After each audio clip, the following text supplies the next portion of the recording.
Hello everyone, my name is Ashutosh Pandey and I welcome all of you to the incredible platform of GEMS classes। आज की class में हम लोग पढ़ने जा रहे हैं ज्योमेट्रिकल आइसोमेरिज्म को, जिसे हम लोग जीआई भी बोलते हैं। ज्योमेट्रिकल आइसोमेरिज्म कॉम्पिटिटिव एग्जाम का सबसे इम्पॉर्टेंट टॉपिक है भाई। यहाँ से जब कभी भी जेईई एडवांस में या नीट के अच्छे पेपर बनते हैं तो आइसोमेरिज्म में इसी टॉपिक को चुना जाता है जिसका नाम है ज्योमेट्रिकल आइसोमेरिज्म। एक बात मैं पहले क्लियर कर देता हूँ, अगर आपने आज तक ज्योमेट्रिकल आइसोमेरिज्म नहीं पढ़ा है, आपको आइसोमेरिज्म का बिल्कुल भी आइडिया नहीं है, तो भी आप इस पूरी क्लास को करके एकदम स्क्रैच से पूरे ज्योमेट्रिकल आइसोमेरिज्म को समझ पाओगे। बिना किसी डिले के साथ चलिए शुरुआत करते हैं आज की इस खूबसूरत सी क्लास का। आज की क्लास में मैं बहुत ढेर सारे क्वेश्चंस लेकर के आया हूँ, मतलब इन डेप्थ एक्सप्लेनेशन होगा ज्योमेट्रिकल आइसोमेरिज्म का। ये क्लास स्टार्ट करने से पहले, ज्योमेट्रिकल आइसोमेरिज्म को एक्सप्लेन करने से पहले, मैं चाहता हूँ कि आप सब ये जानो, ये समझो कि ज्योमेट्रिकल आइसोमेरिज्म किन तरीके के कंपाउंड्स में होता है। ये जनरली दो तरीके के कंपाउंड्स में होता है। एक तो होता है अल्कीन में। अल्कीन मतलब ऐसे कंपाउंड जिसमें कार्बन और कार्बन के बीच में डबल बॉन्ड होता है, उसे बोलते हैं एल्कीन। तो अभी तो हम समझेंगे कि क्या होता है ज्योमेट्रिकल आइसोमेरिज्म, पर पहले हम लोग ये समझते हैं कि कहाँ देखने को मिल सकता है। तो ये देखने को मिल सकता है अल्कीन में। अब ये अल्कीन क्या होता है भाई, कभी कार्बन और कार्बन के बीच में डबल बॉन्ड होता है तो उसे बोलते हैं एल्कीन, यानी एल्कीन में देखने को मिल सकता है। और कहाँ देखने को मिल सकता है, और देखने को मिल सकता है आपका साइक्लो एल्केन में। अब आप कहोगे साइक्लो एल्केन मतलब कोई साइक्लिक स्ट्रक्चर हो, बस उसमें डबल बॉन्ड ना हो, ठीक है, उसे बोलते हैं साइक्लो एल्केन। कोई भी रिंग हो जैसे कि ये है, ये सब साइक्लिक स्ट्रक्चर है। तो किसी भी साइक्लिक कंपाउंड में, ठीक है, या एल्कीन में आपको ज्योमेट्रिकल आइसोमेरिज्म देखने को मिल सकता है। अब पूरा इन डिटेल बात करेंगे, बट ये समझना हमारे लिए बहुत ज़रूरी है। पहली बात, अब आपके मन में एक सवाल उठेगा सर कि ये एल्कीन में और साइक्लिक कंपाउंड्स में ही क्यों देखने को मिलता है। तो इसका जवाब है कि ज्योमेट्रिकल आइसोमेरिज्म तब होता है जब रिस्ट्रिक्टेड रोटेशन हो। एक वर्ड में लिख रहा हूँ, रिस्ट्रिक्टेड रोटेशन। अब आप कहोगे सर रिस्ट्रिक्टेड रोटेशन क्या होता है, तो मैं आपको इसको बहुत अच्छे से समझाऊंगा। आप याद करो, इससे पहले आपने कन्फर्मर्स पढ़ा था। तो कन्फर्मर्स होते थे एल्केन में। कोई बहुत बड़ी बड़ी बातें नहीं कर रहा हूँ, छोटी छोटी बातें। कोई भी अल्केन होता है उसमें कार्बन और कार्बन के बीच में सिंगल बॉन्ड होता है, तो इसको आसानी से हम लोग रोटेट कर सकते हैं। अगर मान लो ये कार्बन है, ये कार्बन है, इसके बीच में सिंगल बॉन्ड है, तो इसको आराम से हम लोग रोटेट कर पाएंगे। पर जब कभी कार्बन और कार्बन के बीच में डबल बॉन्ड आ जाता है ना, जब दो दो बॉन्ड बन जाते हैं तो रोटेशन रिस्ट्रिक्टेड हो जाती है, हम आराम से इसको रोटेट नहीं कर सकते हैं। रोटेशन रिस्ट्रिक्ट हो जाती है जब कभी भी कार्बन और कार्बन के बीच में डबल बॉन्ड आ जाए और मैं सोचूं कि इसे मैं रोटेट करूं, मतलब पकड़ के ऐसे घुमाऊं, तो जैसे मैं घुमाऊंगा रिस्ट्रिक्टेड है भाई, टूट सकता है बॉन्ड, ठीक है। तो यहाँ पे फ्री रोटेशन नहीं होता, यहाँ पे रोटेशन रिस्ट्रिक्टेड होती है। तो इसी वजह से ज्योमेट्रिकल आइसोमेरिज्म ऐसे कंपाउंड्स में होता है जहाँ पे रिस्ट्रिक्टेड रोटेशन हो। जैसे कि जो साइक्लिक कंपाउंड्स होते हैं, जैसे मैंने कहा ये अल्कीन में होता है, यानी जहाँ डबल बॉन्ड होता है, और साइक्लो अल्कीन में होता है। इन्हीं दो में इसलिए होता है क्योंकि इन दोनों कंपाउंड्स में होता है रिस्ट्रिक्टेड रोटेशन। तो पहली बात अपने दिमाग में क्या जानी चाहिए, ज्योमेट्रिकल आइसोमेरिज्म आता कब है, इट अराइजेज। ये कब आता है, ये आता है रिस्ट्रिक्टेड रोटेशन की वजह से। सिंगल बॉन्ड होता है जो उसे बोलते हैं फ्री रोटेशन, ठीक है, लेकिन अगर कार्बन और कार्बन के बीच में डबल बॉन्ड हो जाए तो उससे बोलते हैं कि उसमें रिस्ट्रिक्टेड रोटेशन आ गई। ऐसे ही साइक्लिक कंपाउंड्स जो होते हैं उनको भी आप रोटेट नहीं कर सकते हो। भाई इस बॉन्ड को मैं रोटेट करूंगा तो ये देखो रोटेट करना बहुत मुश्किल, अगर रोटेट करूंगा तो कंपाउंड ही पूरा खत्म हो जाएगा, टूट जाएगा।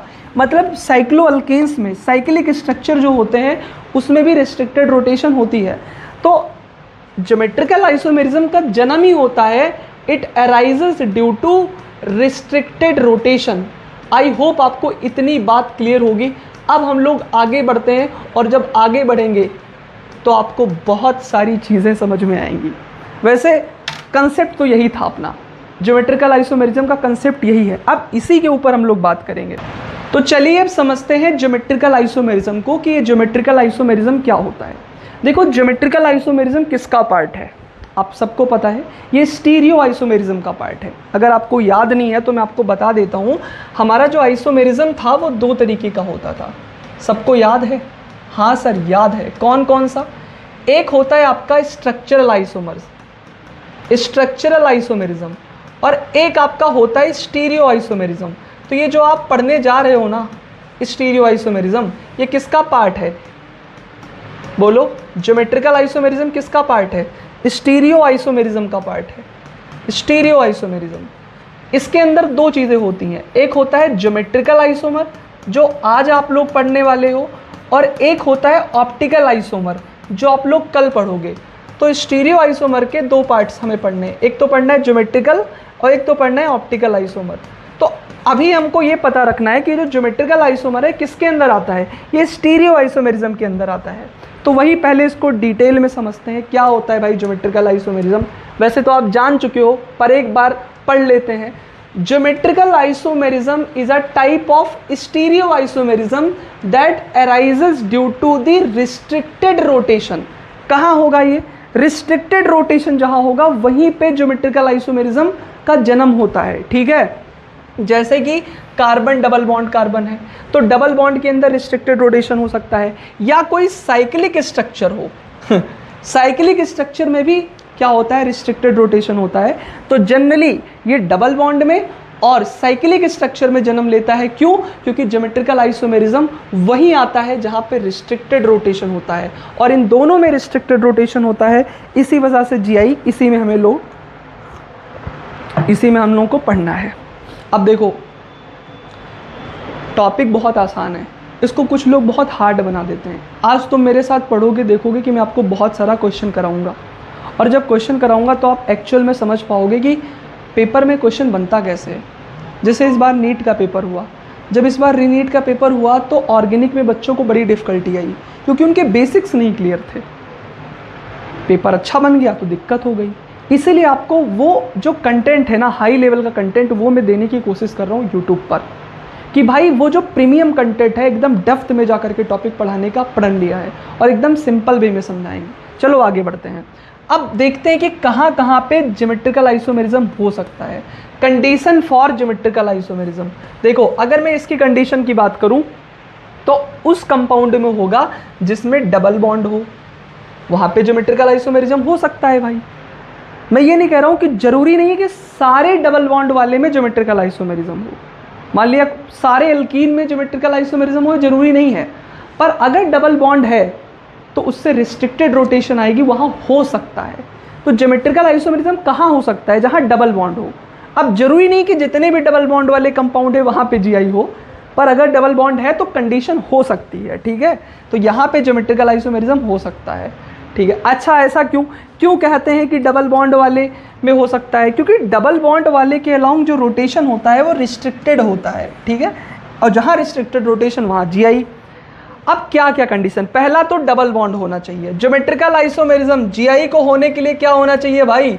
पहला तो डबल बॉन्ड होना चाहिए, और दूसरा each carbon atom of the double bond must be attached to 2 different group. अब इसको मैं तुम्हें समझाता हूँ, अच्छे से समझाता हूँ। देखो हम लोग पढ़ रहे हैं कंडीशन फॉर जीआई, जीआई कब होगा, इसको मैं बहुत प्यार से समझाता हूँ, और एक बार अगर तुम इसको सीख गए ना, समझ लो जंग फतेह कर लिया तुमने, मज़ा ही आ जाएगा। फिर तुम कभी क्वेश्चन गलत नहीं करोगे। जैसे मैं एक उदाहरण देता हूँ, एक एग्जांपल देता हूँ। मान लो ये कार्बन डबल बॉन्ड कार्बन है, बताओ ये एल्कीन है, यहाँ रिस्ट्रिक्टेड रोटेशन है, मतलब यहाँ ज्योमेट्रिकल आइसोमेरिज्म हो सकता है। अब पहला तो कंडीशन फुलफिल है, 2 कंडीशन है। पहला कंडीशन क्या है? डबल बॉन्ड हो, तो ये तो है भाई। दूसरी कंडीशन एक और भी है, डबल बॉन्ड होने से रिस्ट्रिक्टेड रोटेशन हो गया, मतलब यहाँ जीआई हो सकता है। पर एक कंडीशन और है मालिक, और इसी एक कंडीशन को जिसने समझ लिया वो दे दनादन, मूवी देखे हो ना, दे दनादन दन, दे दनादन दन, ऐसे क्वेश्चन करेगा। तो डबल बॉन्ड होने से रिस्ट्रिक्टेड रोटेशन आया, मतलब यहाँ से जीआई होने के चांसेस हैं। दूसरा, हर कार्बन पे जो ग्रुप लगे हैं, जैसे मान लो यहाँ पे मैं अटैच कर दूँ CH3, यहाँ पे मैं अटैच कर दूँ क्लोरीन, ठीक है, यहाँ पे मैं अटैच कर दूँ CH3, यहाँ पे अटैच कर दूँ क्लोरीन। तो आप ये देखो एक ग्रुप CH3 है, एक ग्रुप क्लोरीन है। इस कार्बन की बात कर रहा हूं मैं, इस कार्बन पे। तो इंडिविजुअल कार्बन पे अगर मैं इस कार्बन को देखूं तो इस पे दोनों ग्रुप डिफरेंट है, एक तो CH3 है, एक क्लोरीन है। ऐसे ही इस कार्बन को देखूं तो इस पे एक CH3 एक क्लोरीन है, यानी इस कार्बन पे दोनों ग्रुप डिफरेंट है। ये दोनों क्या है, डिफरेंट हैं। तो अगर दोनों कार्बन पे अलग अलग ग्रुप लगे हैं, एक CH3 है, एक Cl है, भाई साहब कहानी बन जाएगी। यानी अगर हमारा if each carbon have different group, देखो क्या लिखा हुआ है, लिखा हुआ है each carbon atom of double bond. तो देखो भाई वही मैं लिख रहा हूं, ईच कार्बन जिसके पास डबल बॉन्ड है, each carbon of double bond. ये लाइन जो है इसको करने के बाद क्वेश्चन बनेगा भाई, double bond must should have different group. क्या होना चाहिए, डिफरेंट ग्रुप होना चाहिए भाई साहब। अगर डिफरेंट ग्रुप है तो काम बन जाएगा। जैसे आप लोग देखो, ये जो कार्बन है ये डबल बॉन्ड वाला कार्बन है। अब इसको ध्यान से नोटिस करो, इस पे एक ग्रुप CH3 एक ग्रुप क्लोरीन है, यानी ग्रुप डिफरेंट है। यहाँ पे एक ग्रुप CH3 एक ग्रुप Cl, यहाँ पे ग्रुप डिफरेंट है, तो यहाँ पे Gi होगा। हमें ये नहीं देखना है कि इस कार्बन के पास भी CH3Cl है, इस कार्बन के पास CH3Cl है, उससे मतलब नहीं है। ये दोनों ग्रुप डिफरेंट हो, ये दोनों ग्रुप डिफरेंट हो, कहने का मतलब मेरा सिंपल सा है मालिक, यही दो कंडीशन है।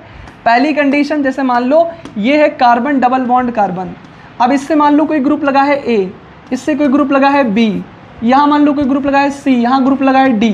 तो हमेशा याद रखना कि A और B डिफरेंट होनी चाहिए, मतलब A is not equal to B हो और C is not equal to D हो, मतलब C और D क्या हो, अलग अलग हो, और डबल बॉन्ड हो। तो हम यहाँ पे कह देंगे कि Gi होगा, मतलब A B अलग हुए, C और D ग्रुप अलग हैं। ये देखो, इस कार्बन से एक ग्रुप लगा है A, एक ग्रुप लगा है B, इससे एक ग्रुप लगा है C, एक ग्रुप लगा है D, मतलब दोनों अलग अलग हैं। तो इस कार्बन पे दोनों ग्रुप अलग हैं, इस कार्बन पे दोनों ग्रुप अलग हैं, तो यहाँ Gi होगा। लेकिन एक बात बताओ, अगर मैं एक ऐसा कंपाउंड लूँ, कैसा कंपाउंड सर, ऐसा कंपाउंड लूँ जिस पे एक तरफ है CH3 एक तरफ है CH3, इधर है H इधर है H, क्या यहाँ Gi होगा? इस कार्बन पे भी दोनों ग्रुप सेम हैं, ये भी CH3 ये भी CH3, ये H ये H, Gi नहीं होगा। अब बेटा इसी के ऊपर हम लोग पढ़ाई करेंगे। ये जो कार्बन डबल बॉन्ड कार्बन है ना, जो डबल बॉन्ड वाला कार्बन, इसके दोनों ग्रुप डिफरेंट होनी चाहिए। ये H है तो ये किसी और कुछ और होना चाहिए था, ये CH3 है तो ये कुछ और होना चाहिए था, यहाँ ऐसा नहीं है, इसी वजह से Gi नहीं करेगा। तो कंडीशन के बारे में अगर हम बात करें कि sir what is the condition, देखो भाई हर रिश्ते में भी कंडीशन होता है, हर जगह कंडीशन होता है, हैं? आजकल तो एक ट्रेंड चल रहा है, शादी करने से पहले भी एक पूरा पेपर आता है, एक पूरा पेज आता है। अगर तुम उनकी टर्म एंड कंडीशन नहीं माने तो शादी कैंसिल। शादी में भी ये होता है भाई साहब, रिश्ते दोस्ती में भी होता है।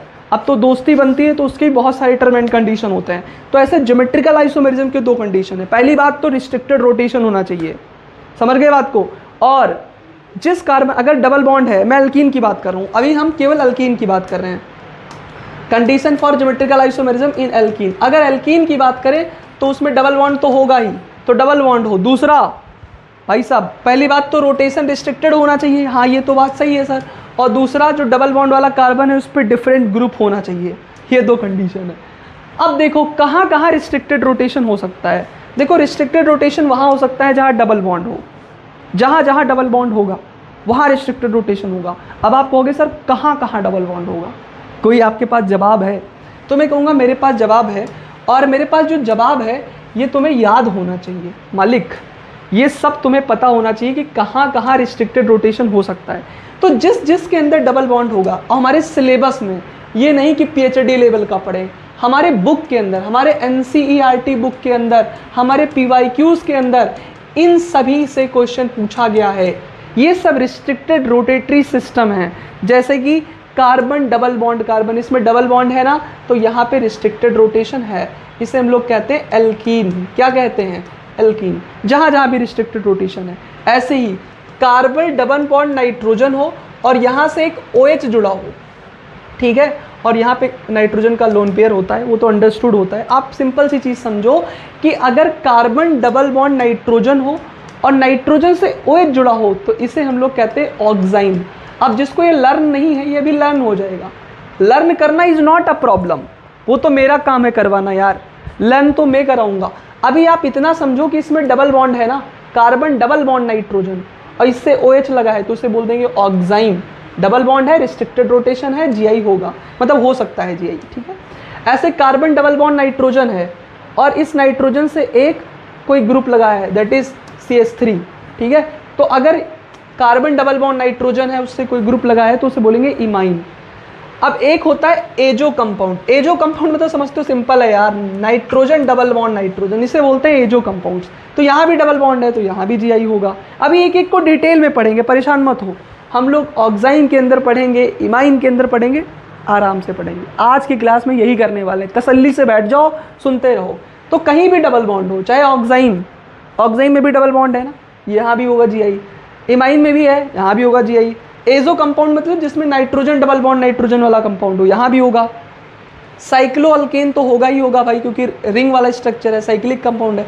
साइक्लोअल्कीन मतलब जहाँ पे ऐसा रिंग वाला कंपाउंड जिसमें डबल बॉन्ड हो, तो यहाँ भी होगा भाई। तो साइक्लोअल्केन में भी होता है, साइक्लोअल्कीन में भी होता है। और एक चीज़ होता है क्यूमलीन। क्यूमलीन क्या होता है? जिसमें एक से ज़्यादा डबल बॉन्ड हो भाई, ऐसे वाले कंपाउंड्स, तो ये बोलते हैं क्यूमलीन, या इसको बोलते हैं क्यूमुलेटेड पॉलीन।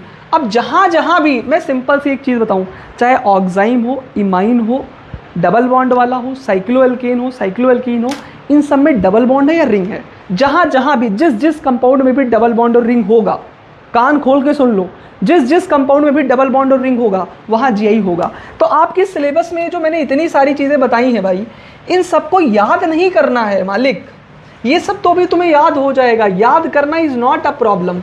आपको ये समझना है कि यहाँ Gi हो सकता है। क्यों हो सकता है भाई? क्योंकि रिस्ट्रिक्टेड रोटेशन है, डबल बॉन्ड है, ठीक है। इसमें भी, इसमें भी, इसमें भी, इसमें भी, ये साइक्लिक है, तो साइक्लिक हो या डबल बॉन्ड हो, हर जगह Gi की पॉसिबिलिटी बनती है। जहाँ जहाँ रिस्ट्रिक्टेड रोटेशन वहाँ वहाँ Gi, ठीक है। आगे बढ़ते हैं और हम लोग डिटेल में पढ़ते हैं। अब हम लोग पढ़ने जा रहे हैं Gi इन एल्कीन। एल्कीन के अंदर भाई, तो मैंने आपको बताया कि अगर आपको एल्कीन के अंदर Gi देखना है तो यहाँ पे क्या होनी चाहिए। पहली बात, एल्कीन है मतलब डबल बॉन्ड तो है ही, ये वाली चीज़ें तो हैं, डबल बॉन्ड है। दूसरा, both group at double bond carbon must be different. Double bond carbon must be different, ये क्या होना चाहिए?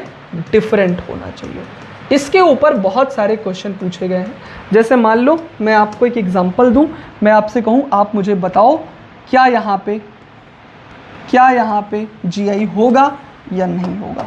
आप मेरे को एग्जांपल दो, बताओ। मान लो यहाँ पे CH3 जुड़ा हुआ है और यहाँ पे C2H5 जुड़ा हुआ है। ऐसे ही मान लो यहाँ से CH3 जुड़ा हुआ है और यहाँ से C2H5 जुड़ा है, क्या यहाँ पे Gi होगा? मैंने कहा आप इस कार्बन को नोटिस करो, इस कार्बन को, ये जो कार्बन है क्या इस पे दो डिफरेंट ग्रुप लगे हैं? जी सर लगे हैं, दोनों डिफरेंट ग्रुप हैं, इसीलिए Gi इधर हो सकता है। इधर भी दोनों डिफरेंट ग्रुप हैं तो इस कंपाउंड में क्या होगा? Gi होगा। तो दोनों ग्रुप जो है वो डिफरेंट है अगर, तो Gi हो सकता है। ऐसे मान लो ये होता कार्बन डबल बॉन्ड कार्बन, यहाँ पे H है, यहाँ पे CH3 है और यहाँ पे Br है, तो इस पे तो दोनों ग्रुप डिफरेंट हैं, पर इस वाले पे दोनों ग्रुप डिफरेंट नहीं है, इस वजह से Gi नहीं होगा। मैंने कहा both group at double bond carbon different होनी चाहिए, इस पे नहीं है ना, तो Gi इधर नहीं होगा। ये बात समझ गए? तो ये ग्रुप डिफरेंट होना चाहिए, ये ग्रुप, यानी हर कार्बन पे जो ग्रुप होना चाहिए डिफरेंट होना चाहिए। इधर ये दोनों HH हैं, इसी वजह से Gi नहीं हुआ। तो एल्कीन के अंदर ज्योमेट्रिकल आइसोमेरिज्म तब होता है जब डबल बॉन्ड तो होता है एल्कीन के पास, जो ग्रुप्स हों हर कार्बन पे वो क्या हो? डिफरेंट हो। आगे बढ़ते हैं। अब हम लोग पढ़ने जा रहे हैं ज्योमेट्रिकल आइसोमेरिज्म इन ऑक्साइन। अब आप कहोगे सर ये ऑक्साइन क्या होता है? देखो ये बहुत सिंपल है। ऑक्साइन बोलते हैं, अभी आपने मेरे साथ थोड़ी देर पहले पढ़ा था, ऑक्साइन ये होता है अगर कभी कार्बन डबल बॉन्ड नाइट्रोजन हो और इस नाइट्रोजन से एक OH जुड़ा हुआ हो तो इसे बोलते हैं ऑक्साइन। अब ऑक्साइन किससे बनता है, कैसे बना ये कंपाउंड? ये दो तरीके से बन सकता है। इसे बनाते हैं हम लोग कार्बोनाइल कंपाउंड से। अब आप कहोगे सर कार्बोनाइल कंपाउंड क्या होता है? कार्बोनाइल कंपाउंड ऐसा कंपाउंड होता है जिसमें कार्बन डबल बॉन्ड ऑक्सीजन होता है, इसे बोलते हैं कार्बोनाइल कंपाउंड। इसके आपने नाम सुने होंगे जैसे कि एल्डिहाइड। एल्डिहाइड जो होता है ये एक तरीके का कार्बोनाइल कंपाउंड है। आप कहोगे सर ऐसा क्यों? क्योंकि एल्डिहाइड को क्या बोलते हैं? RCHO। देखो यही तो होता है एल्डिहाइड। अब आप देखो इसमें कार्बन डबल बॉन्ड ऑक्सीजन है, यानी कि ये कार्बोनाइल कंपाउंड है, तो इसकी हेल्प से हम लोग ऑक्साइन बना सकते हैं। दूसरा होता है कीटोन। अब आप कहोगे सर कीटोन क्या होता है भाई? RC डबल बॉन्ड OR-, इसे बोलते हैं कीटोन। तो भाई साहब कीटोन को देखो तो इसमें भी कार्बन डबल बॉन्ड ऑक्सीजन है, यानी ये भी कार्बोनाइल कंपाउंड है। तो आप एल्डिहाइड से भी ऑक्साइन बना सकते हो और कीटोन से भी ऑक्साइन बना सकते हो, क्योंकि दोनों क्या होते हैं? Carbonyl compounds. तो ऑक्साइन को अगर बनाना है तो किससे बनाते हो? From carbonyl compound. अभी एल्डिहाइड भी हो सकते हैं, कीटोन भी हो सकते हैं। अगर आप एल्डिहाइड से ऑक्साइन को बनाते हो तो इसको हम लोग एक नाम देते हैं एल्डोक्साइन, अभी बताऊंगा। अगर आप कीटोन से ऑक्साइन बनाते हो तो इसे बोलते हैं कीटोक्साइन। देखो देखो देखो, अगर आपने एल्डिहाइड से बनाया ऑक्साइन को तो इसे बोलते हैं एल्डोक्साइन, अगर कीटोन से बनाया तो कीटोक्साइन। अब चलो आपको बताते हैं कि कैसे बनाते हैं, कैसे बनाते हैं। अब जैसे मान लो आपके पास एल्डिहाइड है, तो एल्डिहाइड को मैं क्या ऐसे लिख सकता हूँ? RCHO।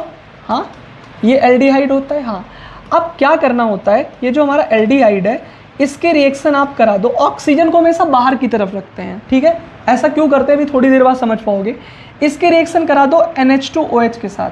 तो NH2OH को मैं ऐसे लिख लेता हूँ, इसलिए क्योंकि मुझे यहाँ से वाटर निकालना है। ये H2 और ये O मिलके क्या निकल जाएगा? यहाँ से निकल जाएगा वाटर। ये रिएक्शन एसिड के प्रेजेंस में होती है, यहाँ से वाटर निकल गया। तो अब बचा क्या? बचा एक कार्बन है, इससे एक तो R जुड़ा है और एक है हाइड्रोजन, तो इसको ऐसे बना लिया। और एक इस कार्बन के पास क्या है? एक तो हाइड्रोजन है तो इसको ऐसे बना दिया, एक R है तो इसको ऐसे बना दिया, और फिर यहाँ पे हो जाएगा डबल बॉन्ड नाइट्रोजन और इसके साथ OH, यानी नाइट्रोजन के साथ एक कार्बन डबल बॉन्ड बना लेगा। अब ये आपका एक ऑक्साइन बन गया। अब बताओ इसे क्या बोलोगे? इसे हम लोग कहेंगे एल्डोक्साइन। क्या बोलेंगे? एल्डोक्साइन। क्यों? क्योंकि इसे एल्डिहाइड से बनाया है। और एल्डोक्साइन जो होता है ये GISO करता है, ये GISO करेगा। ठीक है, समझ गए मेरी बात को? जी सर। अब हम लोग बात करते हैं कीटोन से कैसे बनाते हैं। तो भाई कीटोन क्या होता है बताओ? ये होता है RCOR-। इसका फॉर्मूला क्या हो जाएगा? General formula. इसको मैं क्या ऐसे लिख सकता हूँ? ऑक्सीजन को मैं इधर लिखता हूँ और R2 को मैं इधर लिख देता हूँ, तो R2CO लिख दूँ? जी सर, लिख सकते हैं। इसकी रिएक्शन किसके साथ कराएंगे? NH2OH के साथ रिएक्शन कराएंगे। अगेन इस ऑक्सीजन को बाहर रखने का फ़ायदा क्या है? H2 और O, इससे वाटर निकल जाएगा और क्या बन जाएगा बेटा? आपका बनेगा, इसको मैं ऐसे लिख देता हूँ, ये कार्बन है, ऑक्सीजन है, एक तो है, एक है इसके पास R और एक है R-, ऐसे बोल देता हूँ। चलो इन दोनों को मैं R2 बोल देता हूँ, ठीक है? दो R हैं तो उसको बोल दूंगा R2, एक कार्बन है तो C और एक ऑक्सीजन है R2CO। इसका फार्मूला NH2OH के साथ रिएक्शन करा है, H2O निकल गया। अब क्या बचा यहाँ पे बचा R2C डबल बॉन्ड N, यहाँ पे OH। यहाँ पे देखो कार्बन डबल बॉन्ड नाइट्रोजन और OH है, तो ये भी हमारा क्या है? ऑक्साइन है, पर इसे हम लोग बोलेंगे कीटोक्साइन। क्या बोलेंगे भाई? इसे हम लोग कहेंगे कीटोक्साइन। इसमें भी GI हो सकता है। अब कैसे हो सकता है वो हमें चेक करना पड़ेगा, ठीक है? तो एल्डोक्साइन कीटोक्साइन में भी GI हो सकता है, ठीक है? हमें चेक करना है। अब आपको कहोगे कैसे जान पाएंगे सर किस में होगा, किस एल्डोक्साइन में, किस कीटोक्साइन में GI होगा कि नहीं होगा, वो मैं आपको बताऊंगा अभी। देखो अब यहाँ से आप समझ पाओगे, यानी ऑक्साइन चाहे एल्डोक्साइन हो चाहे कीटोक्साइन हो, दोनों में GI हो सकता है। कैसे जान पाएंगे? अगर आपने देखा if both group attach to aldehyde ketone carbon are different then their oxime will show geometrical isomerism. जैसे मान लो ये हमारा क्या है, ये हमारा क्या है? आप अगर इसको ध्यान से देखो तो ये आपका, इस पे दोनों ग्रुप सेम है। तो अगर दोनों ग्रुप सेम है तो ये हमारा, जब इसका ऑक्साइन बनेगा ना, तो ये ज्योमेट्रिकल आइसोमेरिज्म शो नहीं करेगा। क्यों नहीं शो करेगा? इसका रीज़न क्या है? क्योंकि हमें पहले ही बोल दिया गया, ऐसा एल्डिहाइड, ऐसा कीटोन जिसका दोनों ग्रुप डिफरेंट होगा तभी उसका ऑक्साइन जो होगा वो जीआई शो करेगा। जैसे इसकी रिएक्शन आप NH2H के साथ कराओगे ना अगर, तो क्या होगा, ये H2 और ये वो निकल जाएगा, बनेगा क्या? बनेगा carbon hydrogen hydrogen, carbon double bond nitrogen और OH। आप देखो ये दोनों HH सेम है। तो आप पहले से बिना ऑक्साइन बिना बनाए आप देख सकते हो, अगर ये दोनों ग्रुप सेम हो गए ना तो ये जीआई शो नहीं करेंगे। मतलब ऑक्साइन बनने के पहले जो आपका एल्डिहाइड है, जो आपका कीटोन है, उसके दोनों ग्रुप क्या होने चाहिए? डिफरेंट होनी चाहिए। अब जैसे देखो इसके दोनों ग्रुप सेम हो गए, इसके दोनों ग्रुप सेम, तो ये भी जीआई शो नहीं करेगा, क्योंकि जब आप इसकी रिएक्शन NH2H के साथ कराओगे ना तो ये H2O निकल जाएगा, carbon double bond nitrogen OH, ये दोनों ग्रुप सेम, तो ये भी जीआई शो नहीं करेगा। ये डिफरेंट है तो ये जीआई शो करेगा। करेगा कि नहीं करेगा? बिल्कुल शो करेगा भाई। मानते हो कि नहीं मानते हो? बिल्कुल मानते हैं सर। तो अब ये वाला देखो भाई, एक PH है, एक CH3 है, तो ये भी हमारा जीआई शो करेगा। मतलब वही जीआई शो करते हैं जिनका दोनों ग्रुप क्या हो? डिफरेंट हो। आगे बढ़ते हैं। अब हम बात करते हैं जीआई इन इमाइन। इमाइन क्या होता है? जब कभी कार्बन और नाइट्रोजन के बीच में डबल बॉन्ड होता है, सिर्फ कार्बन और नाइट्रोजन की बात कर रहे हैं, वहाँ पे ऑक्साइन में क्या होता था? कार्बन डबल बॉन्ड नाइट्रोजन होता था, उससे OH लगा होता था। हम सिंपली कह रहे हैं कार्बन डबल बॉन्ड नाइट्रोजन है, तो कार्बन डबल बॉन्ड नाइट्रोजन है तो उसे बोलते हैं इमाइन। अब देखेंगे इमाइन में जीआई होगा कि नहीं होगा। तो भाई देखो, अगर इमाइन में जीआई होना है ना तो उसके दोनों ग्रुप डिफरेंट होने चाहिए। कैसे डिफरेंट होने चाहिए? देखो भाई, ये जो इमाइन होता है इसके बारे में एक खास बात सुन लो। इससे ये जो ग्रुप लगा है वो ये दोनों डिफरेंट होना चाहिए, ये और ये डिफरेंट होना चाहिए। अब एक नाइट्रोजन के साथ लगा होता है हाइड्रोजन, और यहाँ पे एक होता है, एक इस नाइट्रोजन के पास होता है लोन पेयर, ठीक है, एक तो लोन पेयर होता है, और यहाँ पे जो एक ग्रुप लगा है वो अगर डिफरेंट है तो इमाइन में हो जाएगा जीआई। अब मैं क्या कहना चाहता हूँ मैं आपको समझाता हूँ। देखो देखो देखो, जैसे इस कंपाउंड को देखो, एक तो लोन पेयर होता है इसके पास, तो एक तो लोन पेयर है, एक लोन पेयर है, एक हाइड्रोजन है, मतलब इस तरफ दोनों ग्रुप डिफरेंट है। एक लोन पेयर एक अपना ग्रुप हो गया, हाइड्रोजन एक अलग ग्रुप हो गया। यहाँ पे एक H है, एक CH3, मतलब दोनों ग्रुप डिफरेंट है, यहाँ जीआई होगा। ये दोनों CH3 हैं, यहाँ जीआई नहीं होगा। इधर एक नाइट्रोजन के पास एक हाइड्रोजन है, यहाँ लोन पेयर है, मतलब इधर दोनों ग्रुप डिफरेंट है पर यहाँ डिफरेंट नहीं है, इसी वजह से जीआई नहीं होगा। इधर देखो, इधर की तरफ बात करें तो एक नाइट्रोजन के पास CH3 है और यहाँ पे एक क्या होगा, एक इसके पास लोन पेयर है, तो इधर भी दोनों ग्रुप डिफरेंट हैं, और इधर एक H है, एक CH3 है, यानी इधर भी ये दोनों ग्रुप डिफरेंट है, तो यहाँ पे भी जीआई होगा। तो जीआई वहाँ होता है जहाँ पे ग्रुप डिफरेंट हो। इमाइन में एक तो लोन पेयर है भाई, ये तो अलग ही ग्रुप है। अब यहाँ जो कुछ भी लगा होगा तो इधर की तरफ तो डिफरेंट होगा, बट अगर इधर की तरफ ग्रुप डिफरेंट नहीं है तो जीआई नहीं होगा। जैसे कि यहाँ इधर तो डिफरेंट है, इस तरफ डिफरेंट है पर इधर डिफरेंट नहीं है। इधर एक तरफ तो CH3 लगा, एक लोन पेयर, इधर डिफरेंट है पर ये डिफरेंट है, तो यहाँ जीआई हो गया। अब बात करते हैं एजो कंपाउंड्स। एजो कंपाउंड्स मतलब समझते हो, नाइट्रोजन डबल बॉन्ड नाइट्रोजन। अब यहाँ पे तो हमेशा जीआई होगा, ऑलवेज जीआई होगा, चेक करने की ज़रूरत ही नहीं है। अब आप कहोगे सर ऐसे कैसे, हमें बताओ ना कैसे होगा। जैसे मान लो ये है NH डबल बॉन्ड NH, मैंने कहा नाइट्रोजन के पास क्या होता है, लोन पेयर होता है, तो एक तो इसके पास लोन पेयर है, एक हाइड्रोजन है, मतलब इधर जीआई होगा, एक हाइड्रोजन इधर लोन पेयर। एजो कंपाउंड्स में हमेशा जीआई होगा। जैसे देखो ये नाइट्रोजन डबल बॉन्ड नाइट्रोजन, एक तो इसके पास लोन पेयर है, लोन पेयर और पीएच डिफरेंट हो गए, यहाँ पे लोन पेयर और पीएच डिफरेंट हो गए, मतलब यहाँ भी जीआई होगा। तो जीआई होने की कंडीशन क्या है बोलो, ग्रुप डिफरेंट होनी चाहिए ना, इमाइन में भी हो रहा है। तो हमने पढ़ लिया ऑक्साइन में, एल्कीन में, इमाइन में। अब हम लोग पढ़ेंगे साइक्लोअल्कीन। जितनी भी रिस्ट्रिक्टेड रोटेटरी सिस्टम है इसमें जीआई पढ़ना है, क्योंकि क्वेश्चन पूछा गया है। समझ गए? देखो,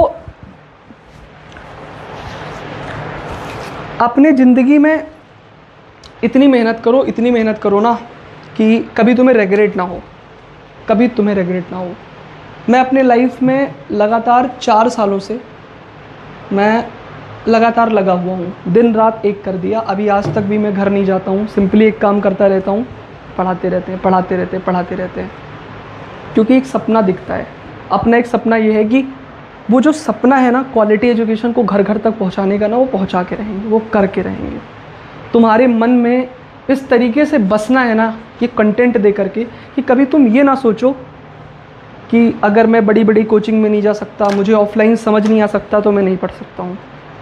मेरा सिर्फ एक मकसद है कि आप किसी भी कोचिंग में पढ़ रहे हो, आप किसी स्कूल में पढ़ रहे हो, आप किसी गांव में बैठे हो, मैं क्या बेस्ट दे सकता हूँ वो मेरी कोशिश है और मैं कर रहा हूँ। आप अपनी तरफ से क्या कर सकते हो, मेहनत कर सकते हो यार। मतलब ज़िंदगी कहने को आसान होती है, मतलब हर कोई बोलता है कि लाइफ बहुत आसान है, लेकिन जब आप एक्चुअल में कभी कभी ऐसी सिचुएशन आती है ना जहाँ लगता है कि ज़िंदगी इतनी भी आसान नहीं है, ज़िंदगी इतनी भी आसान नहीं है, कभी कभी ये फील होता है। कभी कभी लगने लगता है यार कि ये सब बातें, ज़िंदगी इन्जॉय है, फ़न है, सब किताबों में अच्छी लगती हैं। अब अभी आप मेहनत कर रहे हो, आप पर डे मेहनत कर रहे हो सकता है कि जब आप पढ़ रहे हो तो 2 4 6 दिन में, 1 महीने में, 2 महीने में आपका रिजल्ट इम्प्रूव हो सकता है ना हो, क्योंकि आप कंटिन्यूसली हार्डवर्क कर रहे हो। पढ़ाई कंपाउंडिंग इंटरेस्ट देती है, मतलब अगर आज आप पढ़ रहे हो तो इसका रिजल्ट आने वाले टाइम में आपको मिलेगा। ऐसा नहीं कि आज आप पढ़ने बैठे तो आज ही आपको रिजल्ट मिल जाएगा। हम कोई भी काम करते हैं, हम अगर मेहनत कर रहे हैं तो उसका फल मिलने में थोड़ा वक्त लगता है। कुछ लोग होते हैं जो समय से पहले ही हार मान जाते हैं और कुछ लोग होते हैं जो लगे रहते हैं। आज भी हम लगे हैं। 2025 के बाद से ना कभी मैं पीछे मुड़ के नहीं देखा, बहुत सारी चीज़ें छोड़ दिया। आज मेरे अपने भी छूट गए। आज मैं अगर आपको हकीकत बताऊं तो मेरा, ऐसे मैं नहीं बोल सकता कि कोई मेरा दोस्त है जिससे मेरी रोज़ बात होती है, सब छूट गए। पीछे एक टाइम था जब दोस्ती भी थी, सब कुछ था, सब लोग फ़न करते थे, रहते थे। लेकिन जब आप ज़िंदगी में धीरे धीरे आगे बढ़ते हो ना तो आपके जो दोस्त होते हैं वो पीछे छूट जाते हैं। और ऐसा नहीं कि हम छोड़ना चाहते हैं, वो भी अपने काम में मसरूफ़ हो गए, वो भी अपने काम में बिज़ी हो गए, उनको भी वक्त नहीं है और शायद हमें भी वक्त नहीं है। तो दोस्ती भी एक टाइम के बाद छूट जाती है, कितनी भी अच्छी दोस्ती क्यों ना हो, फेड आउट हो जाती है। हाँ, अपनापन रहता है, बट वही होता है कि जब मिल गए तो अपनापन आ गया, नहीं मिले तो दूर है। तो मैं सिर्फ इतना बोलूँगा कि मेहनत करो यार, और इस दुनिया में आप ये समझो कि आप अकेले हो। किसी से उम्मीद मत रखो, ये उम्मीद मत रखो कि तुम्हारा कोई दुख सुनेगा, तुम्हें कोई सपोर्ट करेगा। अगर तुम्हारा कोई दुख सुनेगा ना तो तुम्हें बदले में 4 दुख सुनाएगा भी। अगर तुम्हें कोई सहारा दे रहा है ना तो इसलिए दे रहा है ताकि इन फ्यूचर तुम्हें सहारा मिले। ये दुनिया की सच्चाई है। माँ बाप के अलावा कोई जेन्युइन साथी नहीं होता। ये सब आगे आप फील करोगे यार। चलो आगे बढ़ते हैं यार, पढ़ते हैं, ठीक है। तो अब हम लोग बात करते हैं जीआई इन सब्स्टिट्यूटेड साइक्लोअल्केन्स। सब्स्टिट्यूटेड में तो समझते हो, ये हमारी साइक्लोअल्केन थी, इसमें मैंने कुछ ग्रुप लगा दिया, जैसे कि एक इधर क्लोरीन लगाया, एक इधर क्लोरीन लगाया। मतलब साइक्लोअल्केन में अगर हमने कोई ग्रुप लगा दिया तो उसे बोलते हैं सब्स्टिट्यूटेड साइक्लोअल्केन। तो हम लोग देखेंगे सब्स्टिट्यूटेड साइक्लोअल्केन में ज्योमेट्रिकल आइसोमेरिज्म। अब देखो, जो साइक्लिक है उसमें रिस्ट्रिक्टेड रोटेशन होगा, और अगर रिस्ट्रिक्टेड रोटेशन होगा तो जीआई हो सकती है। तो क्या कंडीशन होती है भाई साइक्लोअल्केन में, आओ पहले इसको देखते हैं। कंडीशन क्या है? इन साइक्लोअल्केन system at least 2 sp3 carbon atom of ring individually must have different atoms or group attached to it। मतलब ये कह रहे हैं जो आपका साइक्लोअल्केन है इसमें कहीं भी किसी भी कार्बन को देखो, इस पूरे रिंग के अंदर जो ग्रुप लगे हुए हैं ना जिस कार्बन से, इसकी हाइब्रिडाइजेशन कितनी होनी चाहिए? इसकी हाइब्रिडाइजेशन sp3 होनी चाहिए। तो देखो ये sp3 कार्बन है, हाँ सारे sp3 कार्बन है। तो ये जो sp3 कार्बन है ना जिससे ग्रुप अटैच है, ये ग्रुप डिफरेंट होने चाहिए। मतलब एक क्लोरीन है, अब देखो यहाँ पे जो कार्बन है इसने एक बॉन्ड क्लोरीन के साथ बनाया है, टोटली 3 बॉन्ड बनाया, तो पक्का एक किसके साथ बनाया होगा? हाइड्रोजन के साथ। ये तो अंडरस्टूड होता है। इसने 3 बॉन्ड बनाया है, एक इधर एक इधर एक इधर, तो एक पक्का किसके साथ बनाया होगा? हाइड्रोजन के साथ। तो देखो ये जो कार्बन है इसकी हाइब्रिडाइजेशन sp3 है, इसकी भी हाइब्रिडाइजेशन sp3 है। तो सोचना ही नहीं है यार, साइक्लोअल्केन में sp3 हाइब्रिडाइजेशन होती है।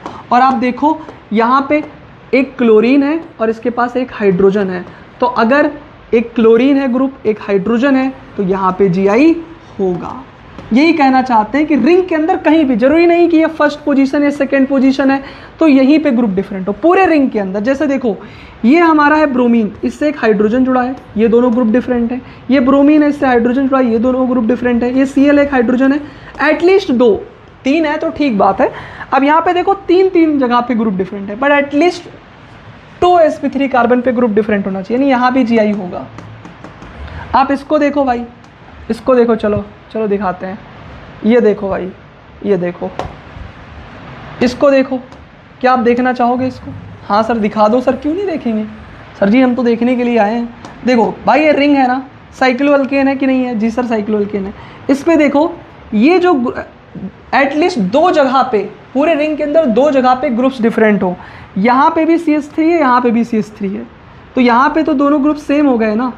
तो एक यही 2 कार्बन थे, यहाँ पे एक CH3, यहाँ पे एक हाइड्रोजन है, मतलब एक ही जगह पे ग्रुप डिफरेंट है। और एटलीस्ट पूरे रिंग में 2 जगह पे ग्रुप डिफरेंट होना चाहिए। ये दोनों CH3 हो गए ना, यहाँ पे एक CH3 एक H है, तो अगर यहाँ पे भी कोई दूसरा ग्रुप होता तो Gi होता, पर यहाँ पे Gi नहीं होगा, क्योंकि at least 2 sp3 carbon atom of ring individually must have different atom. ठीक है, अलग अलग दोनों जो कार्बन है उस पर अलग अलग ग्रुप होना चाहिए।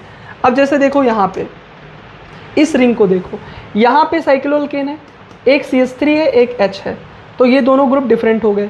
ऐसे एक CH3 एक H है, ये दोनों ग्रुप डिफरेंट हो गए। जरूरी नहीं है कि फर्स्ट सेकंड पोजीशन पे हो, ये first second third fourth, first और फोर्थ पोजीशन के कार्बन के ग्रुप डिफरेंट है, उससे फ़र्क नहीं पड़ता। हम ये लोग ये चीज़ केवल डबल बॉन्ड वाले में देखते थे कि इस पे और इस पे ग्रुप डिफरेंट होना चाहिए, ये फर्स्ट और ये सेकंड, ऐसा नहीं है। पूरे रिंग के अंदर किन्हीं भी 2 कार्बन के ग्रुप डिफरेंट है तो Gi होगा। अब जैसे देखो ये स्ट्रक्चर देखो, यहाँ पे एक बेंजीन है, इधर एक हाइड्रोजन है, एक बेंजीन है, इधर एक हाइड्रोजन है, ये दोनों ग्रुप डिफरेंट है, ये दोनों ग्रुप डिफरेंट है, यहाँ पे भी Gi होगा। आगे बढ़ते हैं भाई, आगे बढ़ते हैं। अब हम लोग पढ़ते हैं Gi इन साइक्लोएल्कीन्स। साइक्लोएल्कीन्स में हम लोग Gi पढ़ेंगे। अब इसकी जो बात है भाई, ये थोड़ा ध्यान से सुनने वाली बात है, और इसके बाद ज़्यादा टाइम नहीं लगेगा इस टॉपिक को ख़त्म करने के लिए।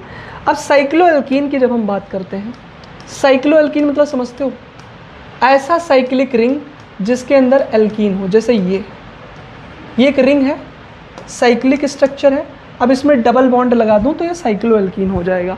अब हम लोग पढ़ेंगे साइक्लोएल्कीन में Gi होगा कि नहीं होगा। तो साइक्लोएल्कीन में 2 चीज़ों की वजह से ज्योमेट्रिकल आइसोमेरिज्म होगा।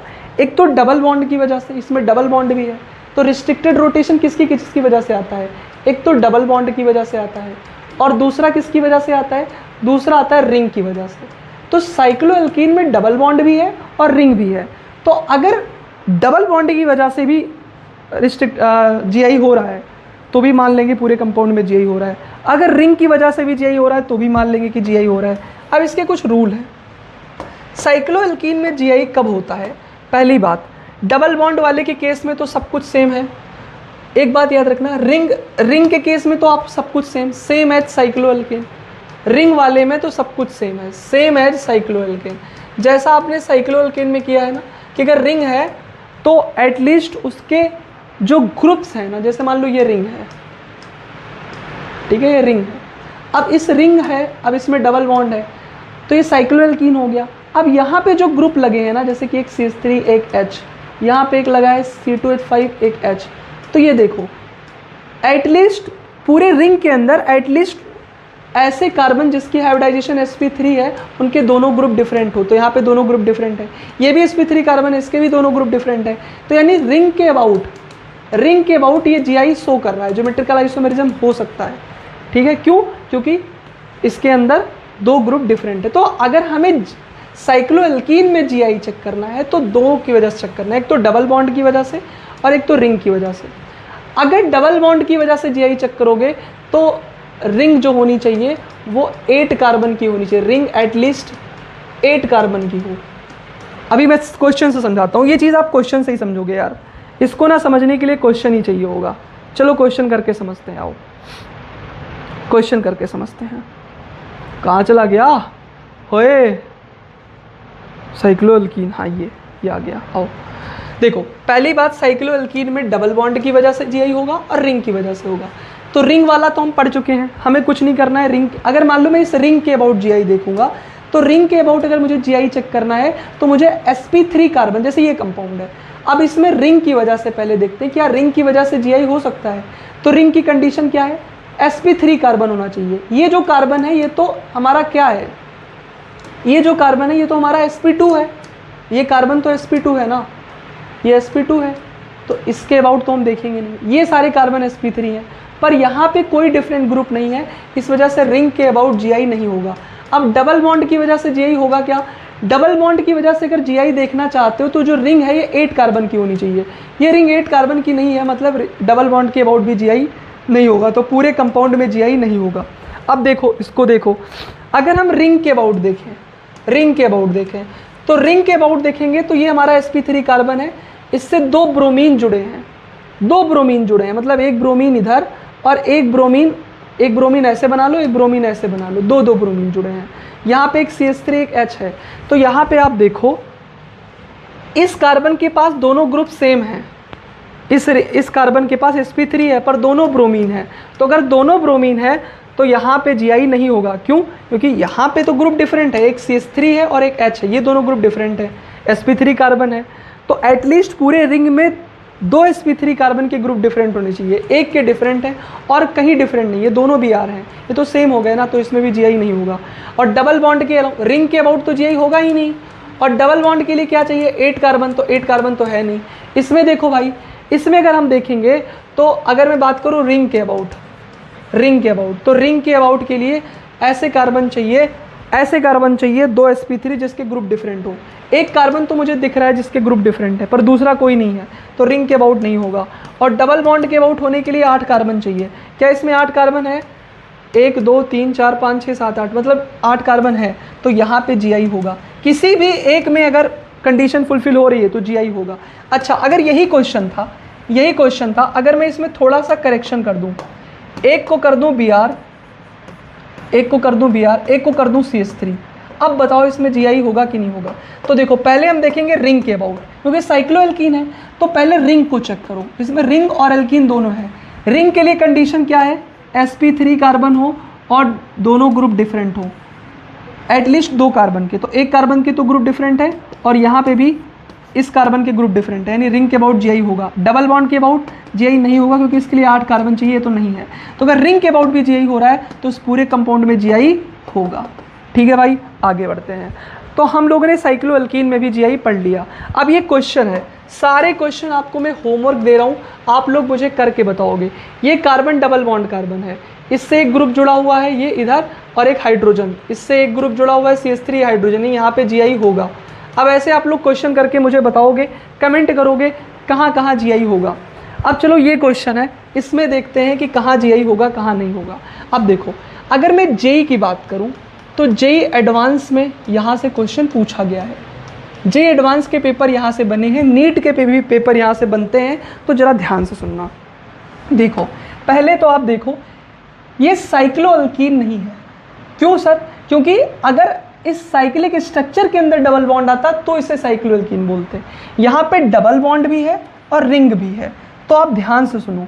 पहले हम लोग देखेंगे इस डबल बॉन्ड को।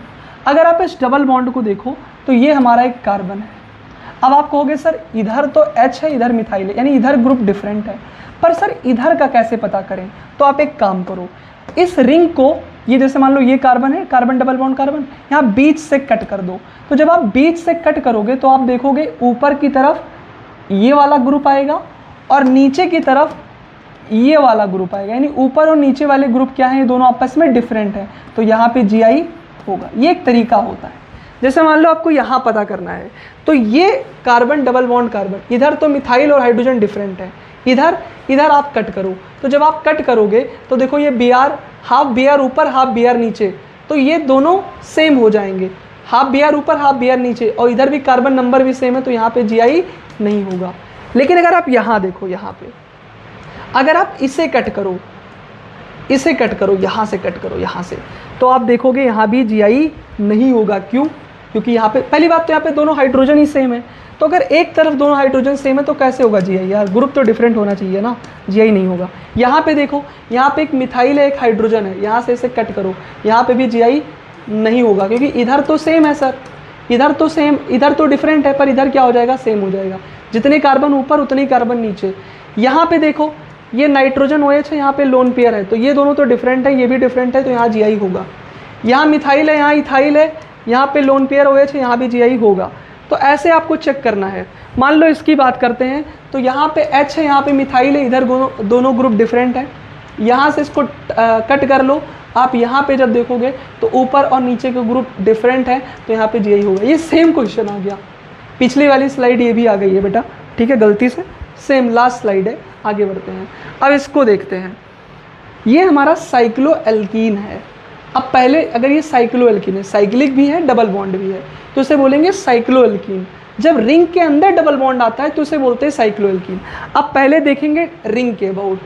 रिंग के अबाउट देखने के लिए क्या देखना है, sp3 कार्बन हो, 2 डिफरेंट ग्रुप हो। ये तो sp2 है ना, तो रिंग के अबाउट तो GI नहीं होगा। और डबल बॉन्ड के अबाउट GI होने के लिए 8 कार्बन चाहिए, इसमें 8 कार्बन भी नहीं है, तो इससे भी नहीं होगा, तो इसमें GI नहीं होगा। देखो इसमें देखो साइक्लोएल्कीन है, रिंग के अबाउट देखो, ये sp3 कार्बन है, इस पे 2 डिफरेंट ग्रुप है, एक H और Cl, इस पे भी H और Cl, यानी दोनों ग्रुप डिफरेंट है, तो रिंग के अबाउट GI होगा। डबल बॉन्ड के लिए 8 कार्बन होनी चाहिए, इसमें 8 कार्बन नहीं है, तो डबल बॉन्ड के क्रॉस नहीं होगा। किसी भी एक के अबाउट हो रहा है तो ये पूरा कंपाउंड GI शो करेगा। ऐसे इसको देखते हैं भाई, ये हमारा साइक्लोएल्कीन है। यहाँ पे देखो आप पहले रिंग के अबाउट चेक करो, रिंग के अबाउट चेक करो तो 2 sp3 कार्बन हो, ग्रुप डिफरेंट हो, एक CH3 है, एक H है, एक CH3 एक H है, रिंग के अबाउट GI हो रही है। डबल बॉन्ड के अबाउट GI नहीं होगी क्योंकि 8 कार्बन नहीं है, तो रिंग के अबाउट GI हो रही है। तो अगर किसी एक के अबाउट GI हो रही है तो पूरे कंपाउंड में ज्योमेट्रिकल आइसोमेरिज्म होगा। क्या मेरी बात समझ में आई? हाँ, तो इतनी बात समझने के बाद अब हम लोग चलते हैं आगे, चलते हैं आगे। अरे ये क्या हो गया मालिक, एग्जिट कर रहा था मैं सेव कर दिया, कोई बात नहीं, चलो कोई बात नहीं, आगे बढ़ें क्या? चलो अब हम लोग कुछ और चीज़ों को डिस्कस करेंगे। क्या डिस्कस करेंगे भाई साहब? अब हम लोग डिस्कस करेंगे थोड़ी बहुत बातें, छोटी छोटी बातें हम लोग डिस्कस करेंगे, कुछ सिस्टम को हम लोग पढ़ेंगे। और अगर इन सिस्टम्स को हमने पढ़ लिया ना तो कहानी बहुत आसान हो जाएगी। जब ज्योमेट्रिकल आइसोमेरिज्म की बात होती है तो कुछ सिस्टम हमें पढ़ना है। बेसिकली 3 तरीके के सिस्टम पढ़ना है। इसे हम लोग कहते हैं कॉन्फ़िगरेशन, नया नया हिंदी का वर्ड आ जाता है, कॉन्फ़िगरेशन। एल्कीन की कुछ कॉन्फ़िगरेशन हमें पढ़नी है, जैसे आपने सुना होगा सिस ट्रांस, EZ, सिन एंटी, ऐसे कुछ करके टर्म्स होते हैं। अगर आप ये समझ गए, GI आपको समझ में आ गई। चलो आओ इसको पहले समझते हैं। ये बहुत आसान है यार, configuration of GI in alkene, ये बहुत आसान टॉपिक है, वेरी इजी टॉपिक। और यहाँ से क्वेश्चन तो पूछा ही जाना है। इस टॉपिक का जो हार्ट है, जो दिल है, वो ये है कॉन्फ़िगरेशन। जिसने इसको समझ लिया ना, काम बन गया मालिक। क्या बन गया? काम बन गया। तो क्या आप लोग सीखने के लिए तैयार हो? जी सर। पहले हम लोग पढ़ेंगे cis trans system. What is cis? Cis and trans. Cis मतलब सिस्टर, ट्रांस मतलब अपोजिट ऐसे करके याद कर सकते हो। चलो सिस ट्रांस सिस्टम क्या होता है? जैसे मान लो एक कार्बन डबल बॉन्ड कार्बन है। अब इस डबल बॉन्ड के नीचे इस तरफ हाइड्रोजन हो, इस तरफ हाइड्रोजन हो, यहाँ CH3 हो, यहाँ CH3। तो देखो डबल बॉन्ड के इस तरफ दोनों हाइड्रोजन है ना, इस तरफ नीचे नीचे दोनों हाइड्रोजन है ना, तो इसे बोलेंगे सिस। ठीक है। अगर ऐसा हो, यहाँ हाइड्रोजन हो, यहाँ CH3 हो, यहाँ हाइड्रोजन हो, यहाँ CH3 हो, तो आप देखो नहीं ऐसा कुछ नहीं, ऐसा करते हैं, ऐसे यहाँ हाइड्रोजन हो, यहाँ CH3 हो, यहाँ CH3 हो, ठीक है, और यहाँ CH3 हो, यहाँ हाइड्रोजन हो। तो आप देखो ध्यान से, अब इस बार ये हाइड्रोजन बिल्कुल अपोजिट हो गए। देखो इस तरफ दोनों CH3 नहीं है, यहाँ पे दोनों H इस तरफ थे, दोनों CH3 इस तरफ थे, तो मतलब यहाँ पे दोनों ग्रुप सेम साइड नहीं है, एक H है एक CH3 है, तो इसे बोल देंगे ट्रांस।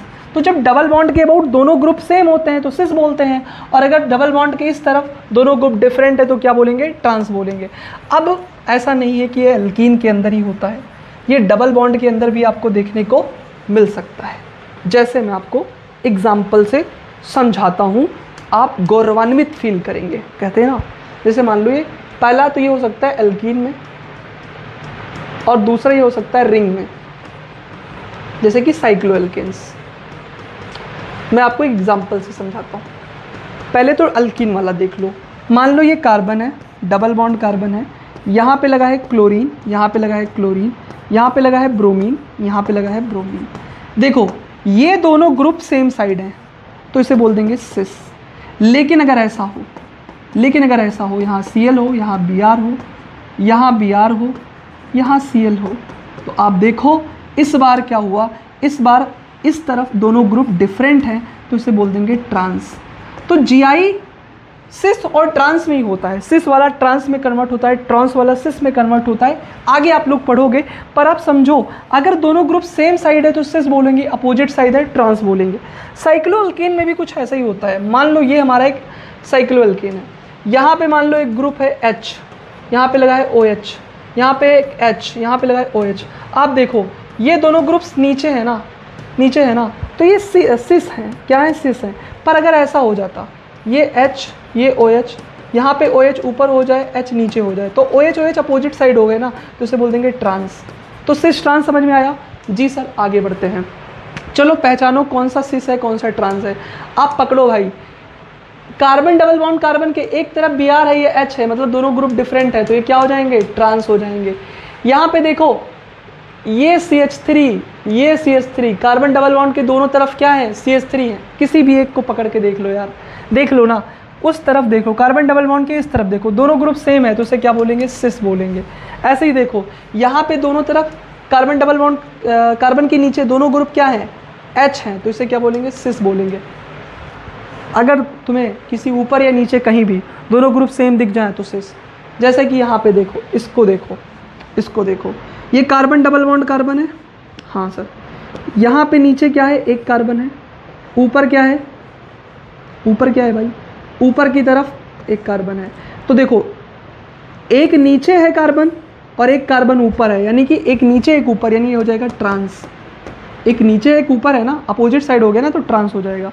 यहाँ पे देखो एक H है, एक Br है, ये Br देखो, ये Br नीचे ये Br ऊपर है, तो ये हमारा क्या हो जाएगा, ट्रांस हो जाएगा। साइक्लिक में तो ऊपर नीचे देखो, ये Br नीचे ये Br ऊपर, तो ट्रांस। अगर ये भी यहाँ भी Br है यहाँ भी Br होता तो सिस होता। देखो ये देखो इसको देखो, एक कार्बन नीचे है एक कार्बन ऊपर है, इसको ऐसे बना के चेक कर लो, दोनों ग्रुप ऊपर हैं तो सिस हो जाएंगे। देखो इसमें दोनों ग्रुप ऊपर हैं, ये कार्बन भी ऊपर है, ये कार्बन भी ऊपर है, देखो ना, ये कार्बन भी ऊपर है, ये कार्बन भी ऊपर है, तो सिस हो जाएंगे। इसको देखो, ये कार्बन डबल बॉन्ड कार्बन, ये कार्बन ऊपर है ये कार्बन नीचे है, तो ये ट्रांस हो जाएगा। समझ गए मेरी बात को? हाँ। अब हम लोग पढ़ने जा रहे हैं EZ सिस्टम। देखो EZ सिस्टम जो है ये तब लगाते हैं जब सिस ट्रांस वाला फेल हो जाए। अब आप कहोगे सर कैसे? देखो यहाँ पे E का मतलब होता है एंटीजन और Z का मतलब होता है जुसामीन। ये साइंटिस्ट के नेम है, ये याद नहीं रखना है, ये एग्जाम में आपसे कभी नहीं पूछा जाएगा, क्वेश्चन की हेल्प से पूरा समझेंगे। देखो अब इस जहाँ पे सिस ट्रांस सिस्टम फेल होता है वहाँ पे हम लोग EZ सिस्टम को लगाते हैं और ये फॉलो करता है CIP रूल। अब आप कहोगे सर CIP रूल बड़ा रूल है, क्या होता है? बहुत आसान है यार। देखो अगर high priority group same side होंगे तो बोलेंगे Z, सेम साइड। कौन? High priority group. अगर high priority group same side है तो बोलेंगे Z, अगर high priority group opposite side है तो बोलेंगे E। किसकी बात कर रहा हूँ? कौन सेम साइड कौन opposite side? High priority group, high priority group की बात कर रहा हूँ। अगर high priority group same side है तो Z, अपोजिट साइड है तो E। अब कैसे पता करेंगे सर कौन हाई प्रायोरिटी ग्रुप है? देखो CIP रूल कहता है जिसका एटॉमिक नंबर ज़्यादा है उसको हाई प्रायोरिटी ग्रुप मानो। जैसे इस कार्बन को देखो, इस कार्बन के पास एक है ब्रोमीन एक है आयोडीन। ब्रोमीन और आयोडीन में से किसका एटॉमिक नंबर ज़्यादा है? आप कहोगे आयोडीन का, तो इसको फर्स्ट नंबर दो। ऐसे ही फ्लोरीन और क्लोरीन, इन दोनों में किसका एटॉमिक नंबर ज़्यादा है? क्लोरीन का, तो इसको फर्स्ट नंबर दो। तो देखो जो हाई प्रायोरिटी ग्रुप है वो सेम साइड है तो इसे क्या बोल देंगे? Z बोल देंगे। ऐसे ही देखो ये वाला कार्बन देखो, इस पे एक है फ्लोरीन और यहाँ पे जो ये जुड़ा है, हमें कार्बन से मतलब है, केवल जो डायरेक्टली अटैच है उससे मतलब है। तो एक तरफ है फ्लोरीन एक तरफ है कार्बन। फ्लोरीन और कार्बन में ज़्यादा एटॉमिक नंबर किसका होता है? फ्लोरीन का। और यहाँ पे ज़्यादा एटॉमिक नंबर किसका होता है? हाइड्रोजन और ड्यूट्रियम में।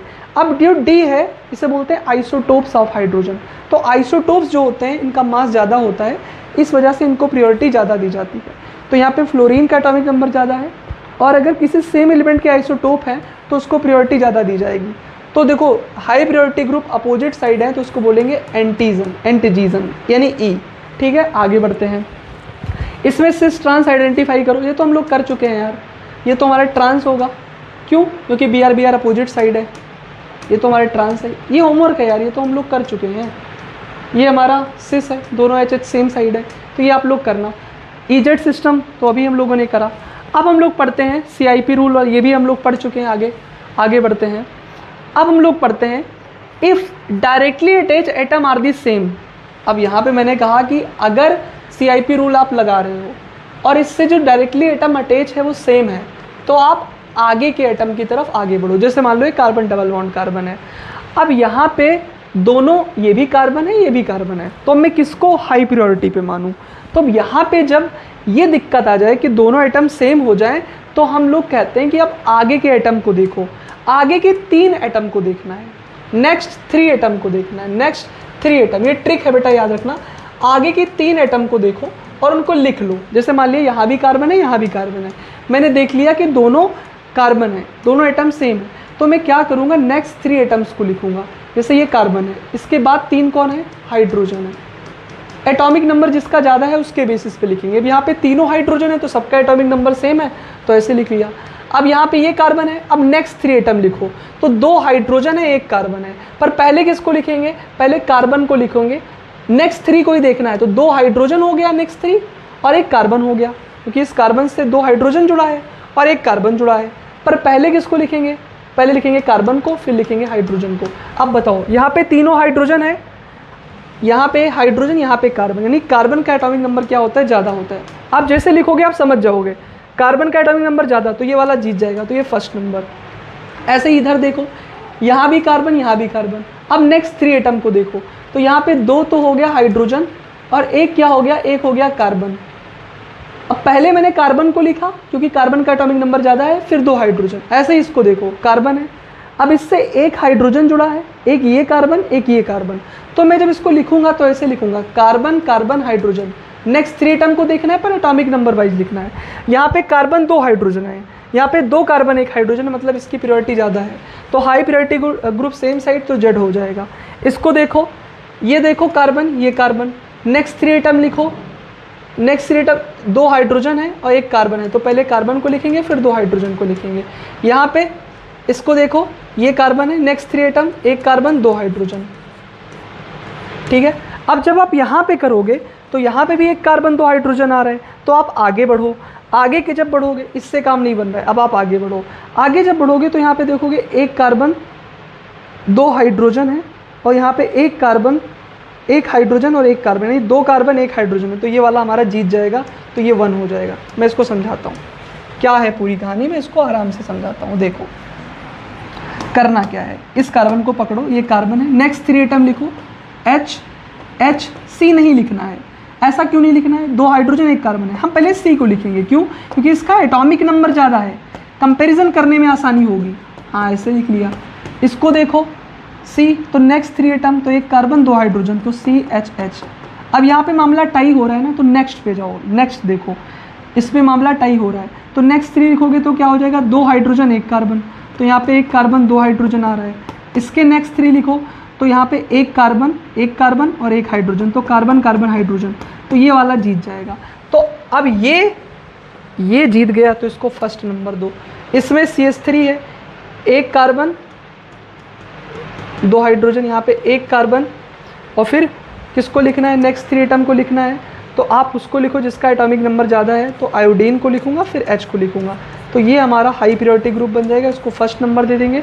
ये सेम साइड है तो जेड होगा। ठीक है, ऐसे हम लोग करेंगे। आगे बढ़ते हैं। अब अगर मान लो मल्टीपल बॉन्ड है, तो जब मल्टीपल बॉन्ड है ना, तो एक हाइपोथेटिकल कल्पना करेंगे, प्रैक्टिकली नहीं, हाइपोथेटिकल एक चीज़ करेंगे। क्या करेंगे हम लोग, ये जो ट्रिपल बॉन्ड नाइट्रोजन है ना, ये इसको हम लोग कन्वर्ट कर देंगे सिंगल बॉन्ड में। तो कार्बन ट्रिपल बॉन्ड नाइट्रोजन को कन्वर्ट करने के लिए सिंगल बॉन्ड में हम लोग ऐसा मान लेंगे कि 3 नाइट्रोजन जुड़ा है। मतलब इसको हम लोग ऐसे लिख लेंगे, नाइट्रोजन नाइट्रोजन नाइट्रोजन। जब भी कभी ट्रिपल बॉन्ड आएगा उसको सिंगल बॉन्ड में कन्वर्ट कर लो। करने का तरीका क्या है, जितने बॉन्ड है उतना ही ये एटम लगा दो।